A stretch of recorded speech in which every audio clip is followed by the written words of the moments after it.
Ola, que tal, como están? Con 3 deputados galegos no Congreso imos analizar hoxe o debate sobre o Estado da Nación celebrado hai uns días.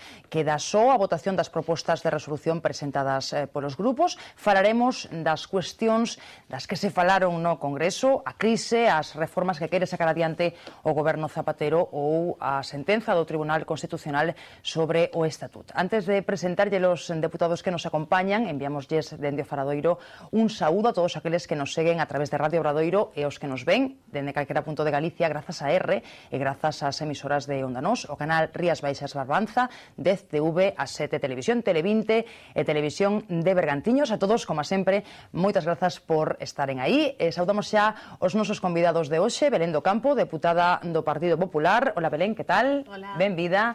Xavier Carro, deputado do Partido Socialista. Hola, Xavier, benvido. Sí, bon día. Francisco Jorquera, deputado do Bloque Nacionalista Galego. Que tal, Jorquera, benvido. Hola, boas. Bueno, pois comezamos, tras o debate da semana pasada, ese esperado debate de política xeral, chega a votación das propostas de resolución presentadas polos grupos. Desas propostas aínda non podemos falar, aínda se están a negociar, veremos en que quedan, pero sí podemos facer balance do que foron eses 2 días de intenso debate. Para comezar, valoración xenérica en un minuto. A ver se son vostedes quen de facelo. Dende o BNG, señor Jorquera.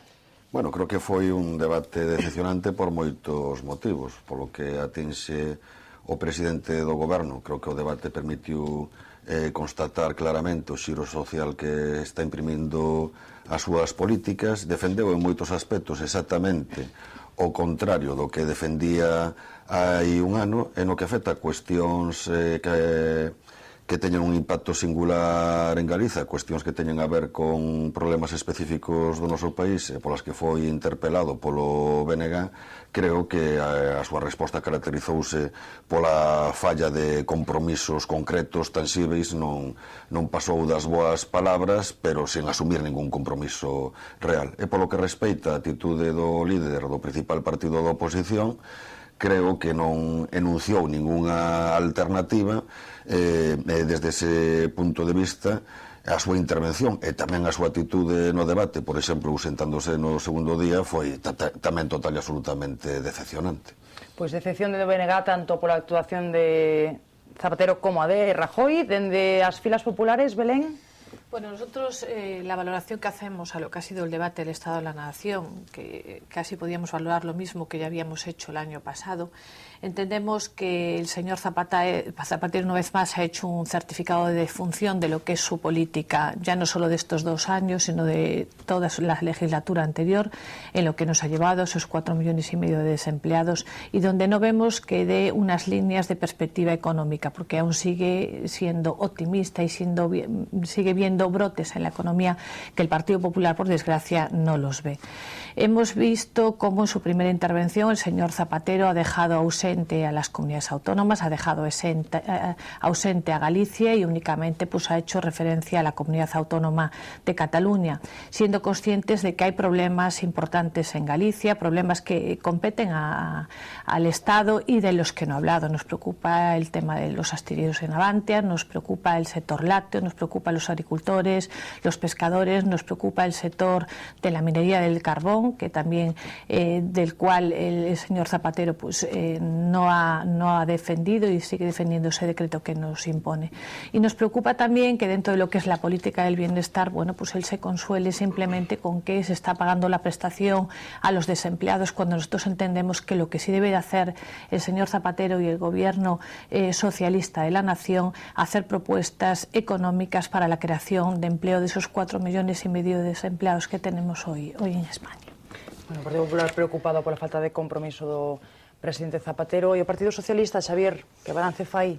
Bueno, pois eu fago un balance positivo. Creo que o presidente do goberno que encaraba o debate máis difícil da legislatura, quizás desde que é presidente, pois foi quen de explicar con solvencia as reformas, o programa de reformas que o goberno está a poñer en marcha para sacar adiante definitivamente a España da crisis económica e creo que o fixo con, como digo, con solvencia, con firmeza, inspirando confianza, non?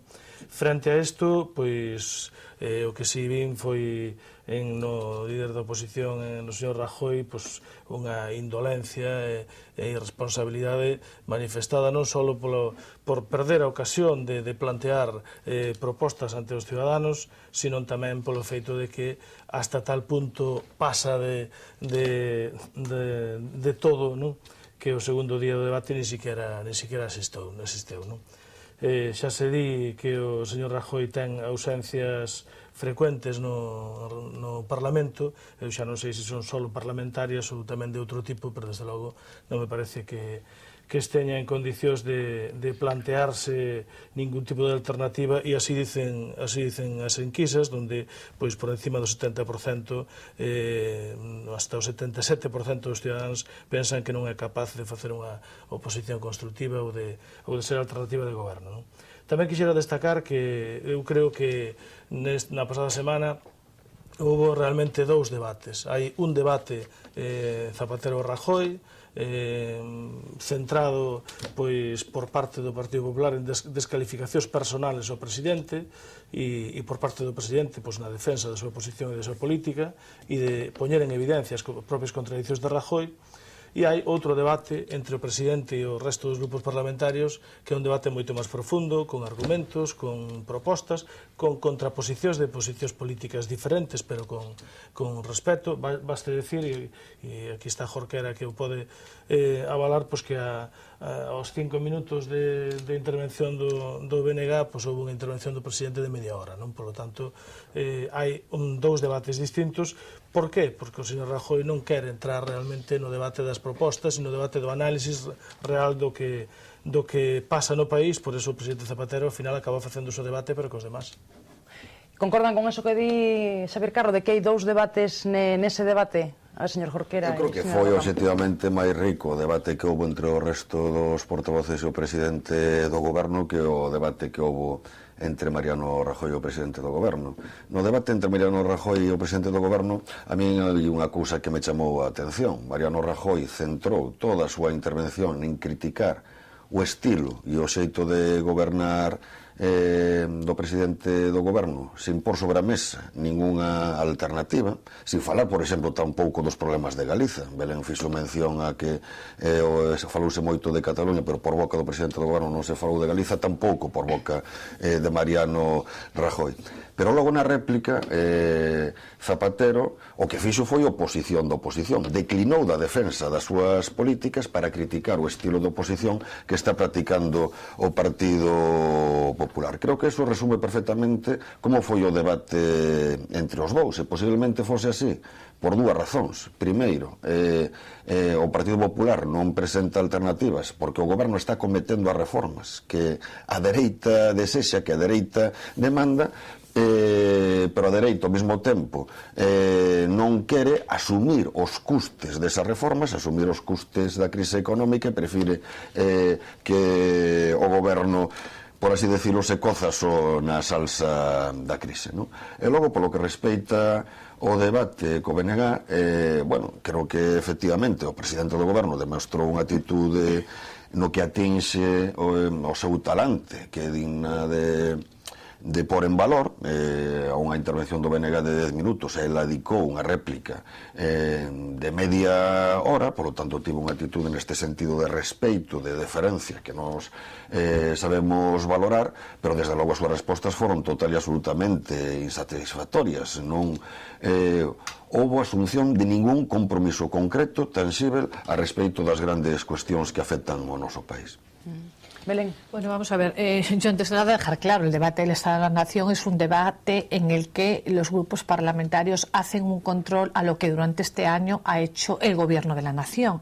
Aquí, hombre, me da la impresión como lo que estamos debatiendo es lo que hace la oposición, en este caso el Partido Popular, en lugar de hacer el balance de lo que nosotros consideramos que es el debate de la Nación, que es hacer ese balance de ese año de legislatura. Ahí entendemos pues que el señor Zapatero ha hecho un discurso vacío, un discurso discurso en donde tan solo ha vendido pues una nueva propuesta, que es la propuesta de que la jubilación se amplíe a los 67 años, pues porque le viene limitado por el tema de la Unión Europea. Para nosotros es la única propuesta que ha lanzado. Y lo que sí tenía que hacer el señor Zapatero, y nosotros entendemos que es una responsabilidad, donde una vez ha improvisado, donde ya estamos cansados de esas improvisaciones constantes que debate sobre debate nos está haciendo, es decir, porque si hacemos un recordatorio de lo que han sido los debates de la Nación Exteriores, podríamos ver qué propuesta, la propuesta que nos vendió a todos los españoles en el año 2007, cuando era el famoso cheque bebé, que ahora mismo pues a base de un decreto lo ha retirado, ¿no?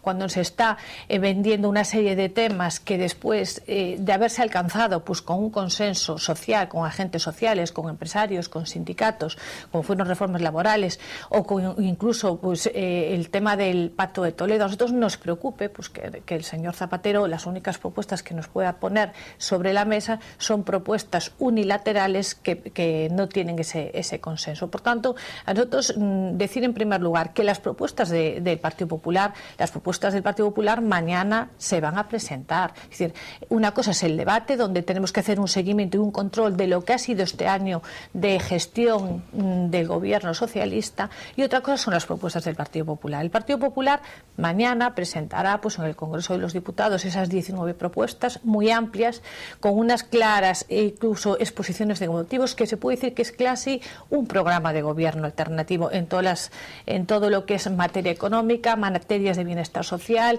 en todos los sectores productivos que nos pueden afectar a los gallegos y a todos los españoles en general. Mañana es cuando se van a escuchar esas propuestas que sí directamente nos van a afectar a los ciudadanos españoles. El debate de la semana pasada, lógicamente, de nuestro líder, ahí se vio, es decir, los ciudadanos tienen claro con quién tienen confianza, y el señor Carro pues hace alusiones a una serie de encuestas. Hombre, me gustaría poner sobre la mesa lo que opinan los españoles, y hay incluso las propias encuestas del CIS, donde se ha perdido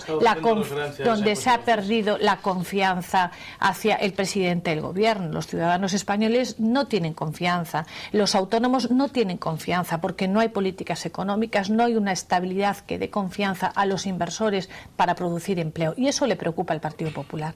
Nos preocupa además que esos ajustes que lleva haciendo a base de decreto unilateralmente, sin el apoyo no solo político, porque la Cámara, ya se lo he dicho por activa y por pasiva, que estábamos en desacuerdo, sino incluso de los agentes sociales con respecto a lo que es la reforma laboral, que la debatiremos en breve, y donde el Partido Popular también pondrá sobre la mesa sus propuestas, o como lo que va más adelante, que sí necesita el acuerdo y quiere el acuerdo en el Pacto de Toledo, cuando él unilateralmente congela los sueldos de los pensionistas a partir del año que viene. Esa es la realidad, y esa es la realidad de la que pues, hoy nosotros tenemos que hablar, y de la que se ha hablado. Es decir, el señor Rajoy le quiso hacer un recordatorio a todas estas promesas incumplidas y reiteradas que el señor Zapatero ha hecho desde su principio de legislatura, en lo que ha sido su debate del Estado de la Nación, donde dijo Digo, ahora dice Diego, y en eso es en lo que el Partido Popular tiene que dedicarse, a lo que es en el debate del Estado de la Nación, a ponerlo en su sitio. Señor Carro, sí. Bueno, é certo que no debate do Estado da Nación se fai balance do Estado da Nación. E do Estado da Nación, pois, evidentemente, o primeiro son os ciudadanos e a marcha da economía, pero é un debate no que nos retratamos todos os grupos. O grupo que sustenta o goberno, o propio presidente do goberno e o goberno como tal, pero tamén se retrata cada un dos grupos. E, por certo, todos os grupos se esforzan moito en salir ben retratados do debate.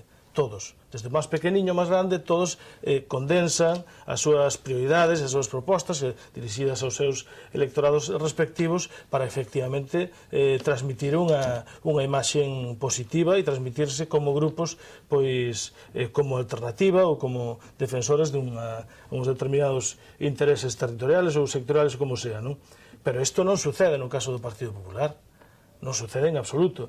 O que non pode, me parece a mí, o que non pode facer o señor Rajoy é centrar o debate en que el problema de España non é a crisis, sino que é usted, isto foi o que lle veu a dicir a Zapatero, e a continuación non utiliza unha ferramenta que o Partido Popular ten para resolver a xuizo do Partido Popular o problema de España que salía Zapatero. Esa ferramenta é a moción de censura.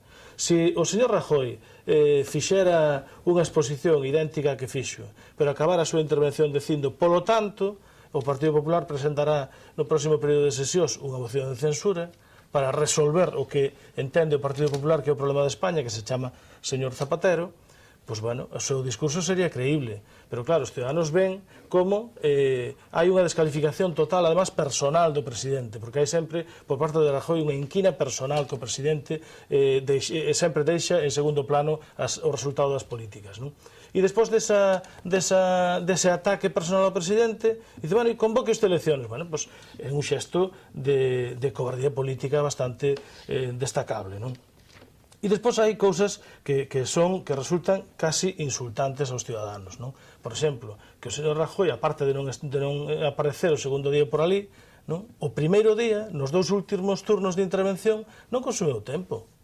Nin siquiera consume o tempo do que dispón para falarles aos ciudadanos, porque a súa falta de respeto ao propio debate é tremendo, non? E despois, claro, choca moito contradice a propia explicación que fai o Partido Popular despois a argumentación que facen en relación ás propostas, porque efectivamente o camiño recorrido desde o pasado debate do Estado da Nación pois, é moi importante. É moi importante. Parece que queremos olvidar que o ano 2009 foi un ano especialmente duro para a economía mundial. Foi un ano onde pasaron cousas tan importantes, por exemplo, como que a Unión Europea avanzou durante a presidencia española no goberno económico, dando pasos que non estaban previstos ni no Tratado da Unión, nin tampouco no proxecto de Constitución Europea, como, por exemplo, o de otorgarle ao Banco Central Europeo novas competencias e colocar un fondo de 750.000 millóns de euros para o respaldo da moneda única do euro, non? Son acontecementos dunha dimensión enorme que tuvo que xestionar a Unión Europea e o presidente Zapatero como presidente de turno da Unión Europea, que foron ben xestionados e que estamos agora nunha situación na que podemos efectivamente salir da crisis. Para salir da crisis temos que facer un sacrificio. Estamos dicindo con claridade tanto o presidente do goberno no debate como o próximo xoves temos unha comisión de fomento onde o ministro José Blanco dirá concretará os recortes en infraestructuras e, polo tanto, ese sacrificio supón tamén facer unha serie de reformas que non é que as pida a dereita. Eu creo que a dereita o que pide simplemente alcanzar o poder, dar igual a calquera precio e igual para qué, non?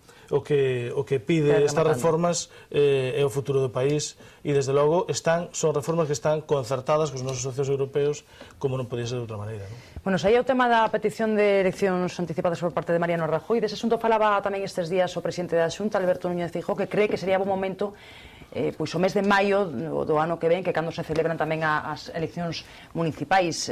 O BNG, que lle parecía esa petición de Eu creo que na política estatal se está dando unha coincidencia que creo que é lamentável para os cidadáns. Temos un presidente do goberno que a mitad da legislatura perdeu gran parte da credibilidade e da confianza con que iniciaba esta legislatura, pero temos un líder da principal forza da oposición que ainda inspira menos confianza. En ese sentido, e antes de contestar a esa pregunta, quixera matizar algunhas cuestións.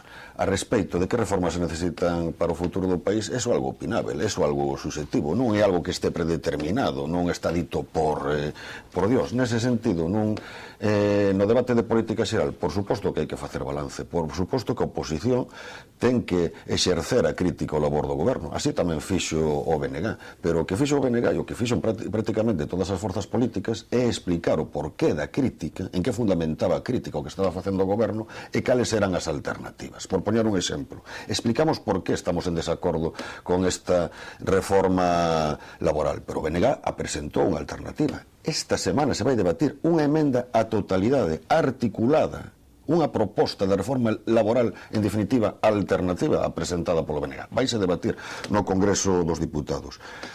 Explicamos as razóns da nosa crítica á reforma do sector financiero que se está cometendo, pero explicamos cales deberían de ser os criterios da reforma que nos entendemos necesaria. formulamos que era necesario abordar reformas que en cambio o goberno non quere acometer, como unha reforma do sistema impositivo para exigir un maior esforzo fiscal a rentas altas e polo tanto que os sacrificios para facer frente á crise se distribúan dunha maneira moito máis equitativa. E por moito de que agora entremos no debate das propostas de resolución, a mí resulta enormemente chamativo que o líder da principal forza da oposición desaproveite unha ocasión como o debate máis importante do ano, seguido por millóns de espectadores, para explicarlle á sociedade cales son as súas grandes propostas. E quizás o problema de fondo sexa que non ten grandes propostas porque coincide co que se está facendo. A reforma do sistema financiero que se vai a cometer e que vai conducir a privatización e a bancarización total das caixas de aforro foi pactada entre o Partido Socialista e o Partido Popular.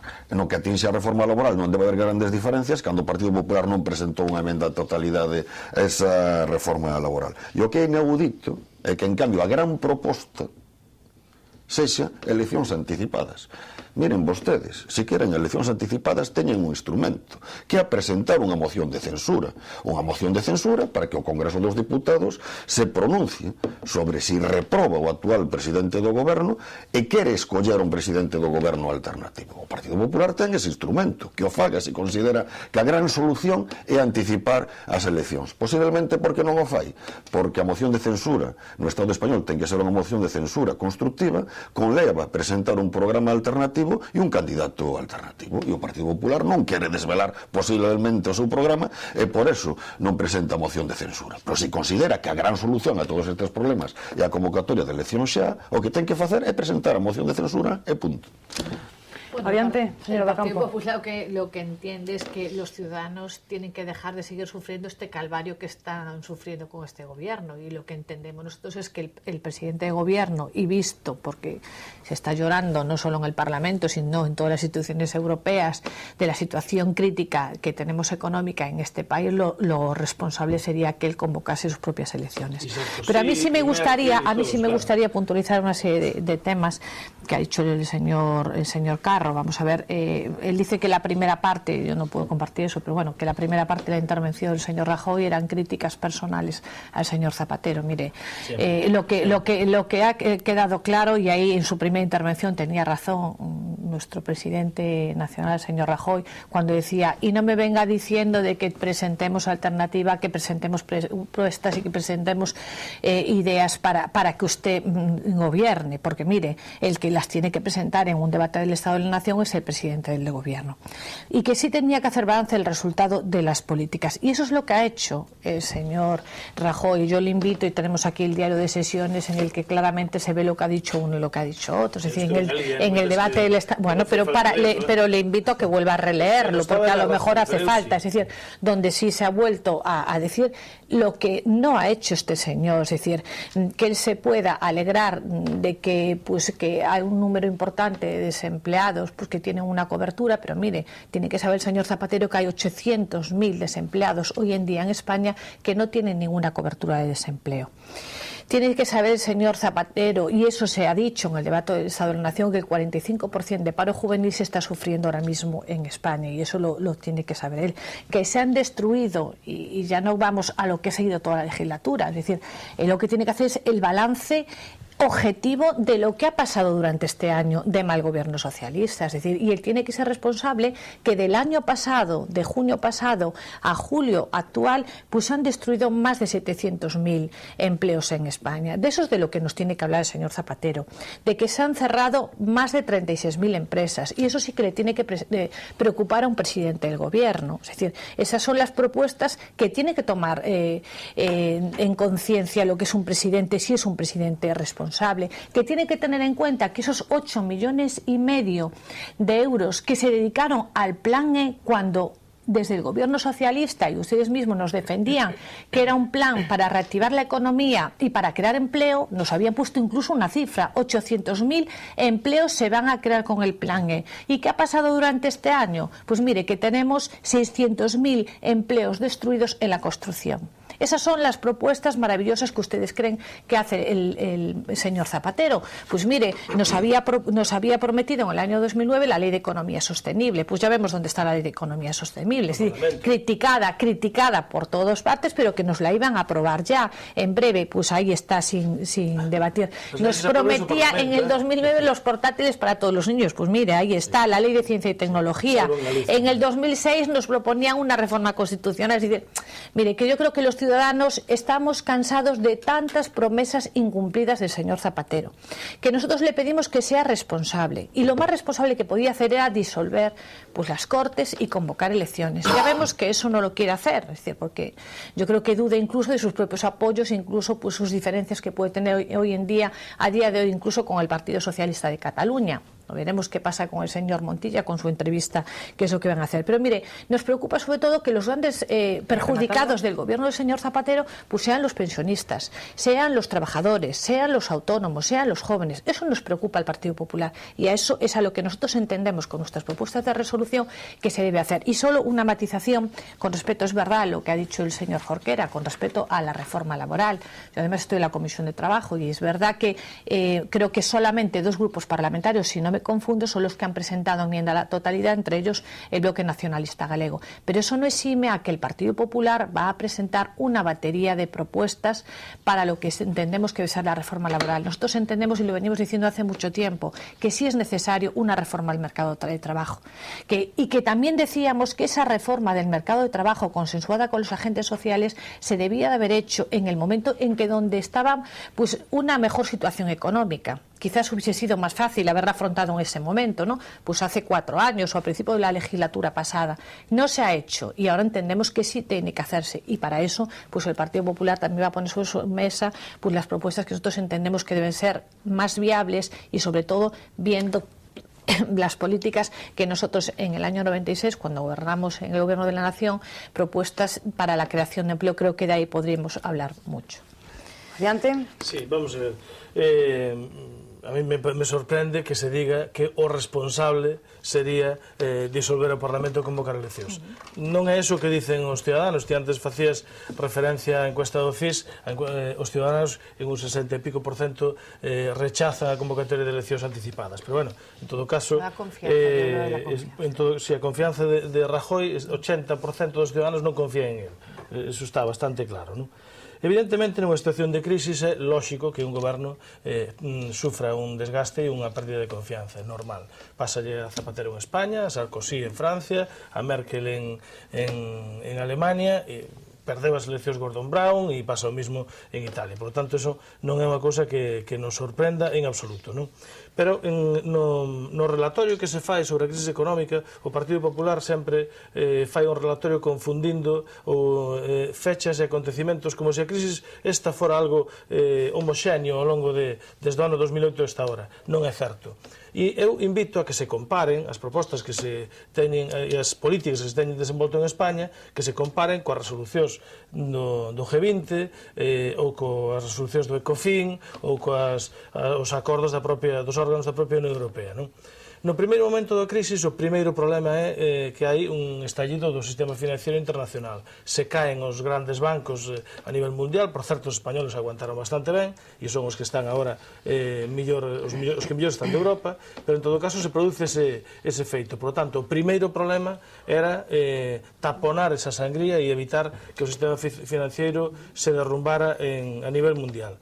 Todos os países, non só España, todos os países fixeron políticas idénticas en aquel momento, que son políticas de aval, nacionalización de bancos, en definitiva, apoiar o sistema financiero para que non caera. Non foron distintas máis que na súa intensidade. Foron máis intensas en outros países europeos onde se nacionalizaron bancos, e en España non foi necesario, non? Pero foron medidas da mesma línea. En aquel momento, ao pararse o sistema financiero, parase o crédito, e, por lo tanto, hai un parón, se traslada esa crisis á economía real, hai un parón na economía real. Especialmente en España, donde no sector da construcción, porque é o sector que estaba vinculado ao sector financiero a través das hipotecas, sobre todo das vivendas, non?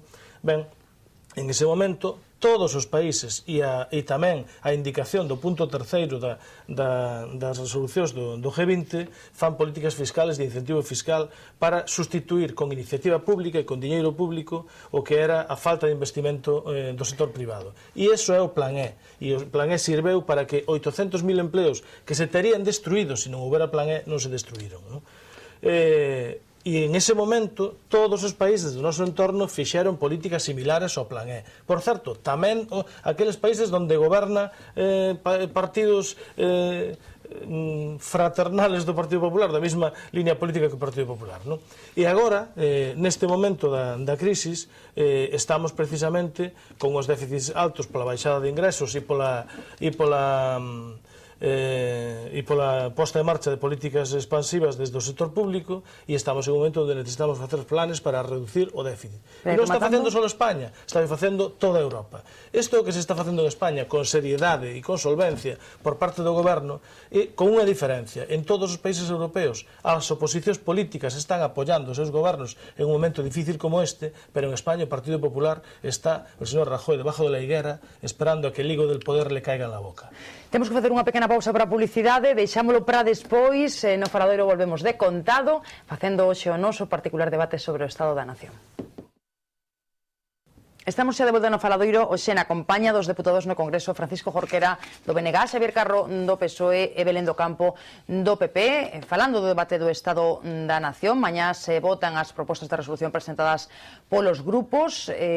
Antes da publicidade falaba o señor Carro das iniciativas adoptadas polo goberno Zapatero para facerlle fronte á difícil situación económica. Dicía que, bueno, pues están en consonancia con as adoptadas noutros países da Unión Europea, e algo creo que querían apuntar por aquí o señor Jorquera e a señora do Campo, antes de pasar ao tema do estatuto, a ver se hai uns minutinhos. En primeiro lugar, se Xavier e Belén o permiten, quería facer unha broma, porque pensei que íamos a facer unha valoración do debate do chamado Estado da Nación, e ao final o que están facendo eles é reproducir o propio debate asumindo un o papel de Zapatero e outro o de Rajoy, non? Pero dito isto, a respecto da caracterización da crise, das distintas respostas, das distintas etapas que dixo Xavier, eu introduciría algún matiz.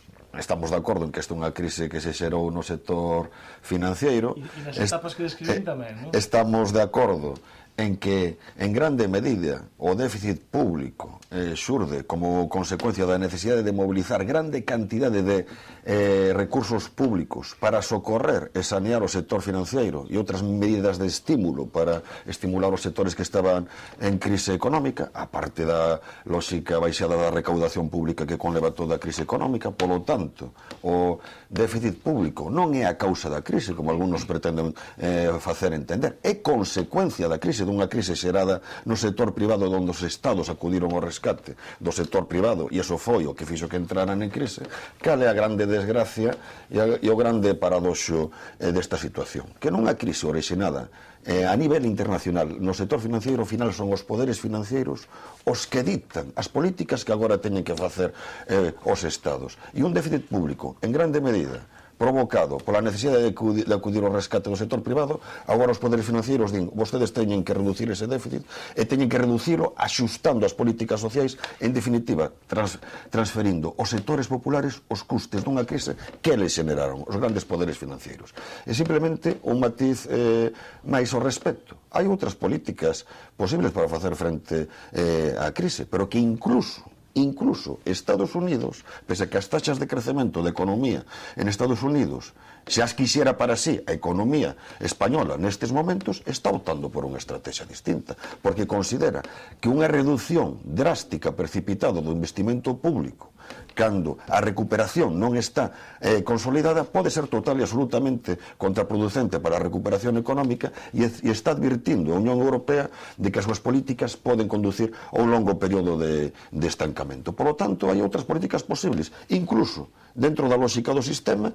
Estados Unidos está practicando unhas políticas distintas ás que se está practicando na Unión Europea ou no Estado español. E xa unha última referencia ao das eleccións anticipadas. As eleccións anticipadas terían sentido se houvese unha situación de ingobernabilidade real. E obxectivamente non hai. Nós estamos en profundo desacordo ca maioría das políticas que está impulsando este goberno para facer frente á crise económica. Pero que é certo é que de momento tivo apoios parlamentarios suficientes para sacalas adiante. Se agora que imos entrar na fase de debate de negociación dos orzamentos xerais do Estado, por exemplo, o goberno non acadara eses apoios parlamentares para que pudesen prosperar os orzamentos e tivese que recurrir a prorrogar os orzamentos do actual exercicio, pois entón sí que habería unha situación de crise política obxectiva que obrigaría a convocatoria anticipada de eleccións. Pero mentras non exista esa situación, mentras non se dé unha situación de ingobernabilidade, por moito que podamos discrepar das políticas do goberno, convocar eleccións anticipadas en sí mesmo é que non resolve, non soluciona nada. Frente a unha crise económica, a mellor solución é agora provocar unha crise política. Nós non o queremos así. A ver, que me pide 10 segundos, señor Carro, así que adiante con rapidez. Sí, porque me parece moi interesante o que comentaba o señor Jorquera antes en relación a que hai outras políticas posibles, non? Efectivamente é opinable, non? O cal debe ser o equilibrio entre o mantimento do investimento público e a reducción do déficit, non? Isto está relacionado con outro elemento, que é o precio, o coste da devolución da débeda, non? Entón, o equilibrio é, bueno, pues, en función, hasta mentras o que non podemos facer é gastar máis na devolución da deuda a costa do investimento. Por lo tanto, ese é un equilibrio que hai que ter en conta, pero decir que nosotros non cortamos en seco a inversión pública en absoluto. Pasa que o que estamos facendo é dirixíndoa hacia sectores moi concretos. Por exemplo, sigue en marcha o Plan E, o Fondo Estatal para o Empleo e a Sostenibilidade Local en este ano 2010 con 5.000 millóns de euros. Sigue en marcha o Fondo para a Economía Sostible de 20.000 millóns de euros, pasa que están enfocados hacia un cambio de modelo productivo que nos permita poñer en marcha outros sectores económicos e crear empleo en outros sectores económicos que non sea o ladrillo, non? A ver, moi telegraficamente para non monopolizar o debate que en absoluto pretendo. Creo que o obxectivo que está vendo unha reducción drástica do investimento público, pero independentemente deso, a débeda daría para en sí mesmo un debate monográfico, porque o señor Carro falaba de que son políticas concertadas no ámbito da Unión Europea, pero sería interesante discutir até que punto as medidas que está impoñendo fundamentalmente a Alemanha no ámbito da Unión Europea e as políticas que está practicando a Alemanha o que pretenden é abaratar moito a emisión da súa débeda e encarecer a emisión da débeda dos Estados do Sur. Eso daría xa para un debate monográfico. Bueno, hoxe non vai poder ser, queda referencia en todo caso en riba da mesa dende o Partido Popular, sí, Belén, bueno, yo retomando lo último que ha dicho el señor Jorqueras, lo que haga Alemania estará mirando sus propios intereses y lo que nosotros observamos es que desde España pues no tenemos un gobierno coherente, un gobierno serio, pues que defienda de esa misma manera pues los intereses de los ciudadanos españoles en ese sentido. Y es verdad, bueno, lo dice ahora el señor Carro y ya estamos, yo creo que ya por decir hartos de alguna manera el discurso del Partido Socialista cuando dice, bueno, pues la culpa la tiene el sistema financiero y esto es el sistema internacional el que nos ha llevado a esto. Pero mire, vamos a ver, señor Carro, usted bien sabe que todos los organismos internacionales, el propio Banco Europeo, estuvo por activa y por pasiva dando avisos al gobierno español de que tenía que apretarse el cinturón y que tenía que presentar medidas hacia esta crisis financiera que venía y que es verdad que todos los países pues iban a tener que afrontarlo. Pero el gobierno español miró para otro lado. ¿Y qué hizo el gobierno español? El gobierno español lo que ha inundado fue a los bancos españoles de lo que es su deuda, ahogando pues el crédito a las familias, a los empresarios, a los autónomos, para que pudieran seguir invirtiendo en España. Esa es la pura realidad, esa es la realidad pues que ve cualquier ciudadano español en ese sentido. Y ustedes hablan de que se están haciendo políticas similares en otros países de la Unión Europea, es decir, el plan se está haciendo, pero mire, ¿usted se cree que con eso nos va a contentar y va a contentar a los ciudadanos españoles diciendo que, mire, es que eso también se hace en Alemania, esto se hace, pero es que mire, en Alemania y en Francia no tienen los datos de desempleo que tenemos hoy en España, porque los ciudadanos saben que un 64% del el desempleo que hay hoy en la Unión Europea está en España. Es decir, y también los ciudadanos tienen que saber que nosotros tenemos ahora mismo que un 11% de déficit, que se ha disparado la deuda. Es decir, y que eso no es lo que ustedes tenían en el año 2004 cuando cogieron el gobierno de la nación. Es decir, ustedes nos han llevado por su mala gestión, por una política de derroche y de despilfarro a estas consecuencias, sí. Y entonces hay que separar lo que es el sistema financiero, la crisis financiera, con lo que han sido las políticas, para nuestro entender, irresponsables que han llevado. Porque, mire, no se están dando soluciones. Es decir, las políticas que va a poner sobre la mesa el señor Zapatero, nosotros vemos que no van a dar solución, pues esos 220.000 parados que tenemos aquí ahora mismo en Galicia. Ustedes no están dando solución, no están dando propuestas a eso. Si el señor Jorquera nos habla de que, bueno, que otra política es posible, pues sí, nosotros desde el Partido Popular sí que entendemos que otra política es posible. Y lo podemos decir porque hemos estado en el gobierno de la nación, y donde se creó empleo, y donde no teníamos dinero para pagar a la seguridad social, las pensiones de los pensionistas en el año 96. Y el gobierno del Partido Popular, aún con todo eso, supo retomar y supo crear empleo. El empleo que ahora mismo pues se está destruyendo, por desgracia. Y es lo que sí hace falta, pues es una confianza. Es decir, y yo entiendo que ustedes sean optimistas y quieran dar su confianza pues al gobierno socialista, como lo han dado el año pasado. Y la confianza que le han dado pues el año pasado, sí, es verdad, y yo entiendo que ustedes fuesen optimistas con respecto al apoyo de las propuestas de resolución, y le puedo enumerar la número 14 y 15, que yo también me leí las del año pasado, que ustedes apoyaron, y es verdad que, visto sobre el papel, pues eran buenas para eran buenas para Galicia, pues donde hacían, claro, y yo le estoy haciendo referencia pues en concreto a dos propuestas, pues eso, la 14 y a la 15, que hacían referencia pues al sistema agrícola, al sistema ganadero, sector pesquero, que entendemos que son positivas, y de ahí que el Partido Popular, pues incluso en estas nuevas propuestas que van a presentar mañana, van recogidas en el sentido de defensa a lo que es el sector productivo de Galicia.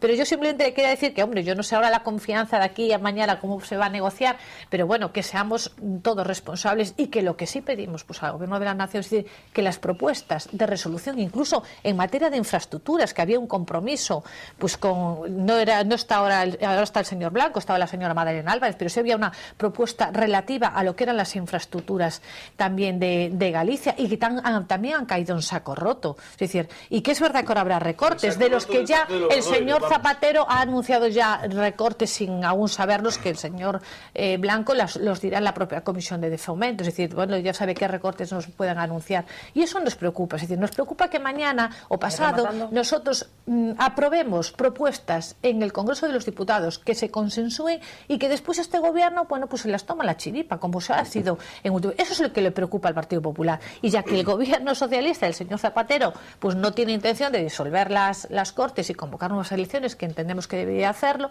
bueno, pues que por lo menos esas propuestas de resolución que se aprueban, o esas proposiciones de ley que reiteradamente se aprueban en las Cortes, las cumpla este gobierno. Pídolles brevidade, que estamos xa no tramo final do debate. En este país o único que se toma de broma o país é o señor Rajoy, que ni siquiera asiste ao Parlamento. Entonces me parece que para decir determinadas cousas hai que ter un pouco máis de autoridade moral, cousa que Rajoy non ten, ¿no? En segundo lugar, decir, por exemplo, en relación ao tema do desempleo, sabías que España e Alemania perderon o mismo número de horas de traballo coa crisis? En proporción. No, pero tú dime el dato de desempleo en Alemania y en España, hombre. A mí las horas... Déxame acabar o argumento. Pero hai unha diferencia. Alemania perde menos empleo porque o que fan as empresas alemanas é reducir xornada en vez de reducir empleos, ¿no? En España ese mecanismo non era posible. Ahora sí que o vai a ser coa reforma laboral que aprobamos. Entón, non é certo que o goberno non esteña poñendo solucións aos problemas que ten este país. Non é certo. Si se están poñendo, e está no Parlamento. Está no Parlamento a reforma laboral, está no Parlamento a Lei de Economía Sostenible, está no Parlamento a Lei de Ciencia e Innovación, está no Parlamento as iniciativas do goberno, pero, por suposto, o Partido Socialista non está gobernando con maioría absoluta. Está gobernando con 169 diputados, necesita 176 votos para sacar adiante as súas iniciativas, e hasta ahora, como decía antes o señor Jorquera, foi que han de sacarlas adiante, e estamos en condición de continuar, non? Bueno, decir que... Brevemente, por favor. Sí, en relación ás propostas, o que acabas de decir, dice claramente que o Partido Popular vai a presentar as súas propostas e diga o que digan os textos das propostas do Grupo Socialista, o Partido Popular vai a votar que non a todo. O non me entendiste bien ou non me expliqué bien. Es decir, seguramente non entendí ben. Cada partido, cada grupo político propone sus propuestas e habrá que consensuar si se puede, lógicamente. En isto concordo co señor Jorquera, o déficit non é a causa da crise, sino a consecuencia. O déficit se produce por dúas razóns, pola baixada de ingresos derivada da baixada da actividade da crisis e polas políticas públicas que se puxeron en marcha aquí e en outras partes, e que se non houberamos posto a situación estaría desde logo moito peor, non? E en canto aos anos que gobernou o Partido Popular, pois home, efectivamente cada un pode presumir do que queira, non? Pero certo é que entre o 96 e o 2004 que gobernou o Partido Popular, o goberno naquele momento cabalgou sobre un período de abundancia e de expansión económica a nivel internacional sobre que casi diríamos que goberna calquera, non? Desde logo reformas non fixeron ningunhas, porque non fixeron ningunha reforma estructural en aquel momento que diera lugar a unha nova situación económica, non? E finalmente decir que o Partido Popular vese reflexado nas súas propostas. Eu invito aos ouvintes a que consulten pasados unhos días o diario de sesións e as propostas que presenta o Partido Popular, que están cheas de generalidades e unha vez máis sin unha sola proposta concreta. Eso sí que claramente... Se nota que el señor Carros no las leyó. No leyó las 19 propuestas porque hágase un plan de empleo juvenil que resuelva el paro juvenil. Qué bonito, qué bonito, pero ¿cómo? Las que sí, 15 propuestas, porque si no, no diría que hablamos de generalidades. Sí, sí. A ver, brevemente, cousas que queden por apuntar, porque no tema do estatuto xa non dá tempo a entrar, así que seguimos coa crise e as reformas. Dúas matizacións, non? Non comparto o optimismo do señor Carro a respeito de como a aplicación do modelo alemán pode ter un efecto positivo en que non se destrua tanto emprego, porque, como moi ben dixo un diputado do Grupo Socialista que non votou a favor da reforma laboral en curso, a organización do traballo dunha economía e o corolario dunha estrutura productiva, e non ao revés. E cal é o problema da economía no Estado español? Na medida en que a gran locomotora foi a construción, en particular a construción vinculada ao sector inmobiliario, a construción en si mesma xera empregos temporais. Acabada a obra, acabouse o traballo. En un momento de pinchazo da burbulla inmobiliaria, eso ten unhas consecuencias na destrucción de emprego extraordinarias, que ainda van ser maiores se se aposta por unha reducción de inversión pública e, polo tanto, unha menor contratación de obra pública. E iso, desde logo, non se soluciona co modelo alemán. Por eso nós consideramos que todos os esforzos había que concentralos en modificar a estrutura productiva, o patrón de crecemento, en vez de apostar por unha saída desde o noso punto de vista falsa, que é seguir precarizando e abaratando o factor traballo para pretender facer a través desa vía as empresas competitivas. Logo, un matiz a respecto do que dixo a señora do Campo. Vamos a ver, por favor. Confianza. Ela logo dime conta que se refería. Facía alusión a propostas de resolución presentadas polo BNG no debate do ano pasado e que foron aprobadas, pero foron aprobadas co voto do Grupo Socialista e co voto do Grupo Popular. Constatamos que moitas delas son incumplimentos. Así o temos manifestado en multitud de debates e, por suposto, tomamos nota. Pero eso non significa que non lle deamos a confianza ao goberno socialista. Eso significa que o BNG presenta as súas iniciativas e, por suposto, está disposto a recabar apoios desas iniciativas de todos os grupos, porque son iniciativas útiles, beneficiosas para os intereses de Galiza. Como estamos dispostos a recabar os apoios do Grupo Popular, en esta semana hai iniciativas moi importantes que afectan os intereses de Galiza, donde esperamos contar co apoio do Grupo Popular. E, por suposto, do Grupo Socialista, si quere apoialas. Pero, por suposto, vamos a ser logo moi exigentes para que os mandatos parlamentarios se cumplan. Sí. Adiante, por aquí. En eso yo creo que estamos todos de acuerdo. Es decir, a nosotros lo que nos preocupa es eso, que los mandatos que se aprueban en las Cortes después no se lleven a la práctica. Y en ese sentido, nosotros, por eso yo hacía referencia a esas propuestas anteriores que nosotros puedes ver de buen agrado y que después se las saltan a la torera. Y en ese sentido, yo no sé si el señor Carro me entendió. a día de hoy no hay nada pactado. No quita que se pacte o que el señor Jorquera apoye propuestas del Partido Popular de temas interesantes que están recogidos en nuestras propuestas relativas a Galicia, o que el Grupo Socialista, como usted dice, no tiene mayoría absoluta, tiene 169 diputados, tendrán que consensuar estas propuestas que nosotros entendemos que son buenas para los dos sectores productivos. Y en ese sentido yo creo que el grupo siempre ha estado abierto a eso, y podemos hacer recordatorio a últimas votaciones donde ha sido el Partido Socialista y el Grupo Parlamentario Socialista el que se ha quedado solo en la Cámara, es decir, no hablar más que el tema de las pensiones, es decir, cuando todos los grupos parlamentarios han votado en contra de que se congelen las pensiones para los pensionistas y jubilados en el año 2011, y en eso creo que el Grupo Socialista tiene que reconocer que se ha quedado solo en la Cámara, como en otra serie de propuestas que últimamente pero estamos hablando, pero independientemente de eso, nosotros dejamos claro cuál es la postura del Partido Popular, que está en contra de que por un decreto se salten a la torera lo que es un pacto de Estado, como era el Pacto de Toledo, no solo entre los grupos políticos, sino también entre los agentes sociales, y entendemos que ahí es una forma de demostrar que este presidente pierde la confianza, no solo con los grupos políticos, sino también con el resto de agentes.